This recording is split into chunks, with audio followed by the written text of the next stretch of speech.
Had a year in, and then I had a week vacation. And got on there and see if I could find a place better than this to live in. And I'm from, my home is in Fairview, Montana. That's north of Sydney. Oh, wow. And that's where I grew up. So I hadn't seen my folks for over a year, and I got this week vacation to go see my folks. And on the way, I'll maybe find a new job. Yeah. So I took off on this 5-week vacation, and I stopped in Glendive because Hank Gannon. Yeah. I knew him. We went to telegraph school together in Chillicothe, Missouri. And I knew he was, but by that time he was working for the railroad as a telegrapher. And so we were corresponding, and he told me that if I would come up there, he's pretty sure that the NP would hire me. So I thought, well, I'll stop there. So Glendive was the headquarters of that division. So I went there, and by God, they did hire me. Wow. So I quit the Santa Fe and went to work for the NP all the same day. Wow. And that was in 1942. And then I worked for 2 years as a telegrapher for the NP. Let's see, 2 years? No, just 1 year. Oh, just 1 year, I guess it was. And they offered me a job as a train dispatcher. So I took that, and that's the job I stayed with. Yeah. So it's been a long journey. Wow. The best movie ever made when we came up here. Oh, I'll tell you. Yeah. But there was a time there, about 1970, that's the year that the Northern Pacific merged with the CB&Q and two others. Great Northern. Great Northern and SP&S. And of course, everything got changed, and dispatchers' territory was all switched around. Where before we just had the NP between Fargo, not Fargo, Mandan. and Livingston. Livingston, about 500 and some miles. And we got along great with that. But then with this big merger, they heaped all that CB&Q between Billings and South Dakota. Yeah. Over on to us. And it got so, it was a nightmare. And that's, everybody was just uptight. And I put up with that for 4 years. And by that time, the dispatchers union had changed their membership territory. So instead of just Yellowstone Division, Livingston to Mandan, it stretched all the way through the Rocky Mountain Division, out Spokane, I guess, that covered this territory. So, and I was almost at the top of the list in the seniority roster by that time. So the first opportunity I had to get up here, I bid on the job. Yeah. That's how I got up here. That's a good move. Very good move, yep. But it was a good move.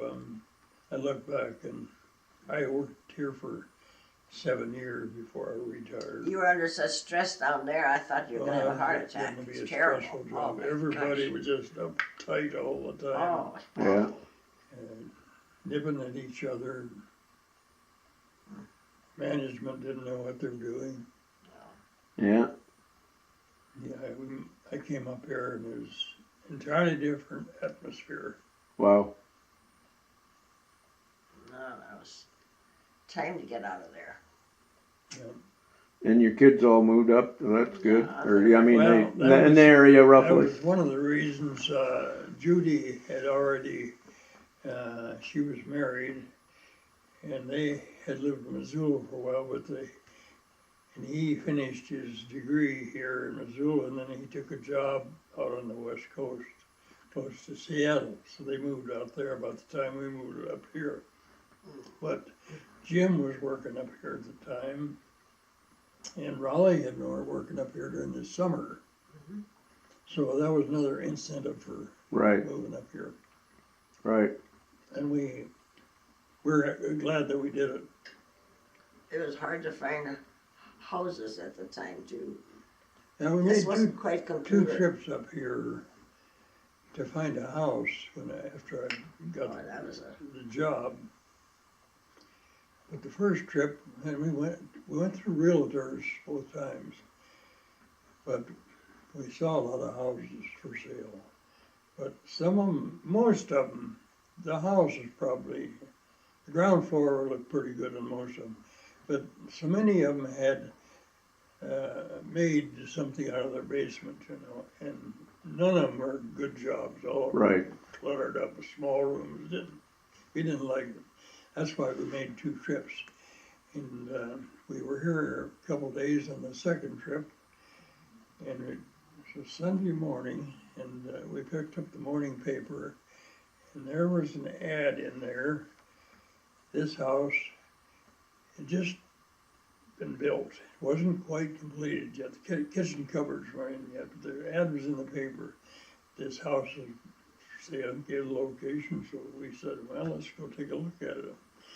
And the basement was just a raw basement, nothing down there but the furnace and the hot water heater, one big room. But all this other was done, and the price was right, so we decided to buy it. And that's how we got to this place. Wow. Good. No, we're lucky. And then after that, Excuse me. pretty quick after we moved here, I started fixing up the basement, and we got it looking very nice. Yeah. Good. Yeah, that's the best move we ever made. I think so. Then our kids were all up in this area pretty much by then. Yeah.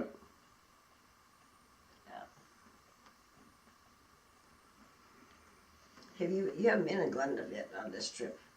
You haven't been in Glendive for a while, huh? 2 years ago, I went to Glendive with my mom. Okay. Yeah, out of Fargo. We drove out. Different town. Yeah, it's Down. We haven't been Yeah. there for ages. From what I hear, Main Street is really gone downhill. right. The Lull Haven is boarded up, and Yeah. yeah. Even Dick and Doris, they said, I forget, it used to have whatever 20 churches. Now they got 5 or 3 or whatever. Yeah. Keep track of that. Well, Dick and Doris' kids both are there, aren't they? Yeah, Rick and Glenda. Yeah. Rick's retired railroad, and Glenda, or she retired something. Yeah, I She don't worked know. at a dress shop for a while. I don't know that she did the last time. I know she did. Yeah. When we were there.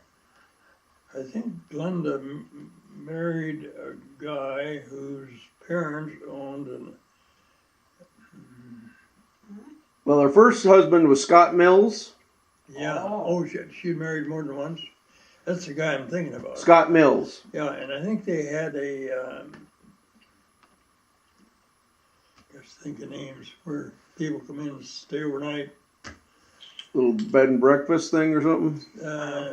Not the bed, just Hotel. they were Motel? motel type stuff, Yeah, and I remember he had a blue 67 Camaro. And then in 1970, 71, whatever, they bought our old house there on that circle turnoff. Yeah. And so Glenda got married again. Who's she married to now? What's the name? You don't know. I don't know.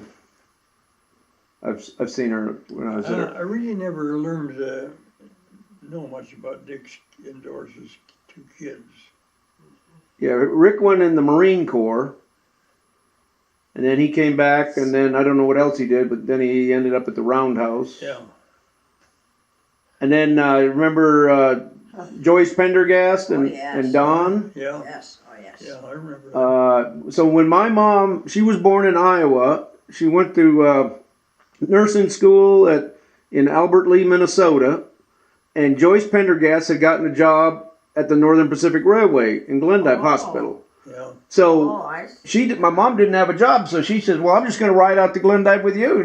Better than nothing. So she goes out there, and eventually she gets a job at that NP hospital. Mhm. And I don't know how her and my dad met eventually, but she was a surgical nurse at that NP hospital. Yes. And it was like the third, fourth floor. Yeah. And she used to take me up there with all that sterilized equipment. Then there was the escape hatch. It was like a circular, big steel tube. Yeah. And I said, man, one of these days I'm going to sneak in there, you know. And I never did sneak through that thing, but that was always on my punch list. Maybe I'll go back there through Glendive and sneak up there. Yeah, the door might be locked. Yeah, and then Tom Pendergast, he committed suicide. He was in high school, like junior or senior maybe, with a shotgun. Oh Lord, I didn't remember that. And then Ooh. Mike Pendergast ended up, he'd gone out to Washington for quite a few years, and now I think he's in like Sioux Falls, South Dakota, somewhere, I think.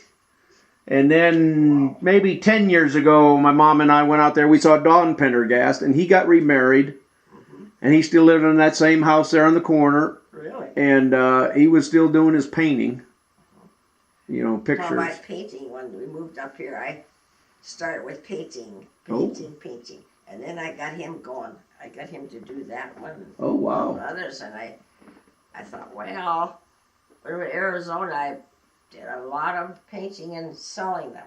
Wow. You keep on painting, and then we'll sell them.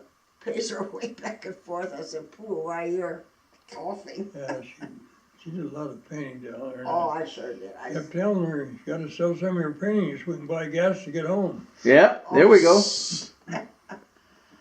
Oh. Well, it was. All right, well. It was a project, you know. Yeah.